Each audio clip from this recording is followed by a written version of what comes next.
ശതമാനത്തിലെ ചില എളുപ്പ വഴികൾ പഠിക്കാം. 100% ഓഫ് 80, 80ന്റെ 100%. അപ്പോൾ ഒരു സംഖ്യയുടെ 100% എന്ന് പറഞ്ഞാൽ അതേ സംഖ്യ തന്നെയാണ്. 80ന്റെ 100% എന്ന് പറയുന്നത് 80 തന്നെയാണ്. 50% ഓഫ് 80, 80ന്റെ 50%. 50% എന്ന് പറയുന്നത് 100%ത്തിന്റെ പകുതി, അതായത് 80ന്റെ പകുതി 40. 25%, 25% എന്ന് പറഞ്ഞാൽ 100%ത്തിന്റെ 1/4, അല്ലെങ്കിൽ 50%ത്തിന്റെ പകുതി. അതായത് 50% 40 ആണെങ്കിൽ 25% അതിന്റെ പകുതി 20. ഇനി 12.5%, 12.5% എന്ന് പറയുന്നത് 1/4 പകുതി, 25%ത്തിന്റെ പകുതി. അപ്പോൾ 80ന്റെ 25% 20 ആണ്, 12.5% അതിന്റെ പകുതി 10 ആയിരിക്കും. 10% ഓഫ് 80, ഒരു സംഖ്യയുടെ 10% കാണാൻ വലത്തെ അറ്റത്തുനിന്ന് ഒരു സ്ഥാനം മാറ്റി ദശാംശം ഇട്ടാൽ മതി. 8.0 അല്ലെങ്കിൽ 8 എന്ന് മാത്രവും മതി.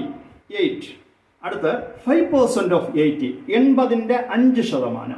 5% കാണാൻ പറഞ്ഞാൽ 10% കണ്ടിട്ട് അതിന്റെ പകുതി എടുത്താൽ മതി. 10% 8 ആണ്, അങ്ങനെയെങ്കിൽ 5%, 8ന്റെ പകുതി 4. 1% ഓഫ് 80, 80ന്റെ 1%. 1% കാണാൻ പറഞ്ഞാൽ 2 സ്ഥാനം മാറ്റി ദശാംശം ഇടണം. അതായത് 0.80, അതായത് 0.8. ഇനി 2% എന്ന് പറഞ്ഞാൽ 1%ത്തിന്റെ ഇരട്ടി. 2% ഓഫ് 80 എന്ന് പറഞ്ഞാൽ 1% ഓഫ് 80യുടെ ഇരട്ടി. 1% എത്രയാണ്? 0.8 ആണ്. 0.8ന്റെ ഇരട്ടി 8ന്റെ ഇരട്ടി 16. 0.8ന്റെ ഇരട്ടി 1.6. ഇനി 12%. 80ന്റെ 12% കാണാൻ 10%വും 2%വും കൂടെ കൂട്ടിയാൽ മതി. 10% എത്രയാണ്? 8. 2% എത്രയാണ്? 1.6. അപ്പോൾ 12% കണ്ടുപിടിക്കാൻ പറഞ്ഞാൽ 8 + 1.6, അപ്പോൾ 9.6 എന്ന് കിട്ടും. ഇനി 60% ഓഫ് 80, 80യുടെ 60% കണ്ടുപിടിക്കാൻ പറഞ്ഞാൽ 50%വും പിന്നെ ഒരു 10%വും കൂടെ കൂട്ടിയാൽ മതി. 50% എത്രയാണ്? 40 ആണ്.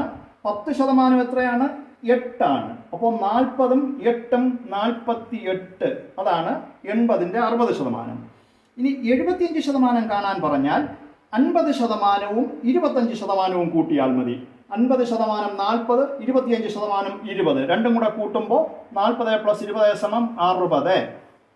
ഇനി 90% ഓഫ് 80, 80ന്റെ 90% കാണാൻ പറഞ്ഞാൽ 100%ത്തിൽ നിന്ന് 10% കുറച്ചാൽ മതി.